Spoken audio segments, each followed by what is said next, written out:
Imagine you and I are sitting right across the desk from each other. You've worked incredibly hard, you've been disciplined, and you've managed to scrape together a lump sum of exactly $50,000. Now, as an unbiased financial advisor, my job isn't to sell you some financial product. My job is to help you figure out exactly how to deploy that capital. So, welcome to this explainer. Today, we're going to break down the ultimate financial crossroads. We're looking at the $50,000 decision: active real estate versus passive index funds. It's the question that sparks absolutely endless debates at dinner parties, right? Real estate or stocks? Which actually makes you wealthier? If you look online, you are just bombarded with cultural hype. You've got the real estate gurus screaming that cash flow is king, and then the stock market minimalists swearing that compounding is literally everything. And here's the thing. Both sides are actually telling the truth, but they're both conveniently leaving out the messy parts that make their own arguments look bad. So we're going to cut right through the thumbnail clickbait. We're running a completely objective 20-year mathematical case study, and we're looking at the real numbers, the ones they proudly display and the ones buried deep, deep down in the footnotes. Okay, let's dive right into the setup. To run a perfect experiment, we obviously need to isolate our variables. So meet our two test subjects, Jake and Marcus. Now, their starting parameters are absolutely identical. They're both 30 years old, they live in the exact same city, they make the same $55,000 a year salary, and they both have exactly $50,000 saved up in the bank. Their starting point is totally fixed. The single lone variable changing today is the path they choose to invest that money: active versus passive. Section 1. The active real estate reality. All right, so Jake decides to use his $50,000 as a 20% down payment on a $250,000 rental property. It's a really solid 3-bedroom house in a decent neighborhood. He takes out a 30-year mortgage at a 7% interest rate, finds a tenant, and locks in $1,800 a month in rent. He pulls up his spreadsheet and boom, $470. That is Jake's theoretical monthly cash flow on paper, right before all the sneaky expenses. And Jake, well, he feels brilliant because this investment is highly visible. It's tangible. He can literally drive by the house on his way to work, point at it, and say to himself, I own that. That psychological high, that massive social pride of owning a physical, visible asset. Well, that's a huge factor in why so many people choose this active route. Section 2, the passive index fund path. But let's fast forward a bit to year 3. It's time to expose the hidden math of real estate. Here's a major reality check for Jake. Over 3 years, his gross cash flow, the bragging rights number, looks fantastic at nearly $17,000. But as your advisor, I have to point you over to the net column. He pays $9,000 in property taxes, $4,500 in insurance, $4,000 to replace a sudden roof leak and a busted water heater, and another $2,400 completely lost to a month of vacancy and relisting fees. So Jake's actual net cash flow over 3 entire years, it shrinks down to a tiny, tiny margin of somewhere between $2,000 to $4,000. And honestly, the financial costs aren't even the whole story here. To save a few bucks, Jake is managing the property himself. Think about these invisible active duties. He's the guy taking those frantic 2 a.m. phone calls about a clogged toilet.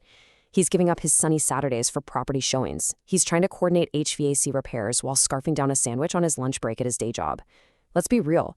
Jake is essentially working an unpaid part-time job. And absolutely none of this active labor is reflected in his financial rate of return.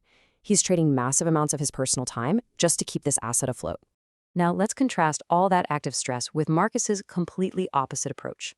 Marcus took his $50,000 and dropped the whole thing into a total stock market index fund, just setting up a modest automatic contribution of $300 every single month. That's it.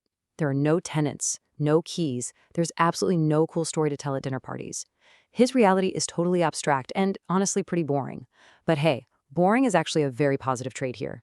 Assuming a historical average return of roughly 10%, plus his $300 a month, his money is just quietly accelerating in the background. Year 1, he's at $55,000. Year 3, he's up to $76,000. And by year 10, it's hovering between $165,000 and $180,000. He isn't picking hot stocks. He's literally just leaving it alone and letting the gains on his gains generate completely new wealth. And this next number brilliantly illustrates Marcus's reality. 0. 0 is the exact number of hours, phone calls, and emergencies Marcus dealt with over that entire 10-year period. 0 late-night phone calls from angry tenants. 0 weekends totally ruined by a flooded basement. His time remained completely 100% his own. But wait, as your advisor, I can't let you count Jake out just yet, because Jake has a mathematical engine that Marcus simply does not have: leverage. Jake used a 5-to-1 leverage ratio, meaning he used $50,000 of his own money to control a $250,000 asset financed by the bank. Because of this, his property equity is appreciating based on that entire $250,000 value, not just his initial down payment.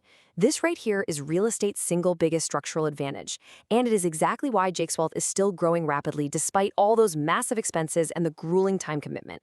However, I've got to play the objective advisor here and unveil the terrifying realities waiting for literally every active property manager. Let's walk through these unavoidable expenses. Vacancy averages 1 month a year. That is a full mortgage payment coming out of your pocket with zero income. Maintenance predictably eats up 1% to 2% of the property's value annually.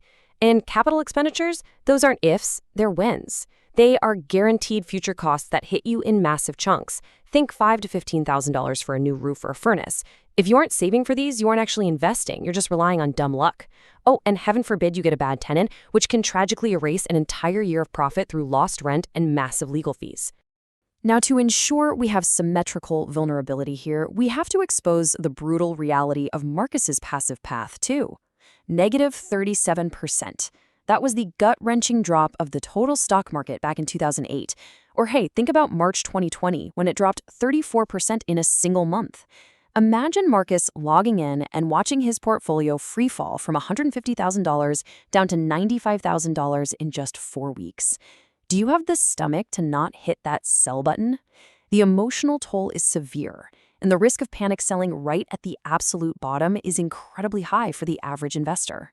So when we actually weigh these paths side by side, we see pretty clearly that neither is perfect. Real estate offers powerful tax shelters, like depreciation, and that incredible 5-to-1 leverage we talked about. Stocks, on the other hand, offer basically zero usable cash flow. I mean, a huge portfolio might only yield a couple $100 a month in dividends. Plus, they carry that massive psychological risk of panic selling during a crash. So really, it's a fundamental trade-off between the physical labor of real estate and the psychological endurance of the stock market. Section 3, Year 20, the final math. All right, let's fast forward to the climax of our consultation, Year 20. The mortgage is nearly paid off for Jake. Marcus has been faithfully contributing his $300 for 2 straight decades. Well, here's the shocking truth. After 20 long years, they end up in a remarkably similar financial range. Jake's total equity and net cash flow profit lands him somewhere between $450,000 and $590,000. Marcus's total portfolio, it's sitting right between $420,000 and $460,000. Yes, okay, Jake might be slightly ahead in total raw dollars, but remember that invisible variable. Jake worked a highly stressful part-time job for 2 decades for his money, while Marcus literally just waited. But here is the ultimate plot twist of the whole scenario. We call it the $200 variable.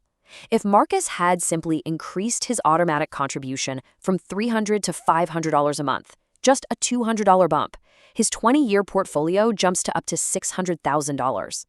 In the stock market, slightly increasing your contribution has a multiplied, totally effortless effect, thanks to compounding. But for Jake to scale up his real estate wealth, he can't just casually add $200 a month to a property. He has to go out, take on a massive second mortgage, buy a second physical property, and literally double his weekend workload. Which brings us to the end of our session, and honestly, the most important question you can ask yourself as an investor. Did you include everything? Before you decide exactly where to put your $50,000, you absolutely have to evaluate your own time, your local market conditions, and your temperament for stress. Are you willing to trade your nights and weekends for incredible leverage and tax breaks? Or do you prefer the total freedom yet emotional volatility of index funds?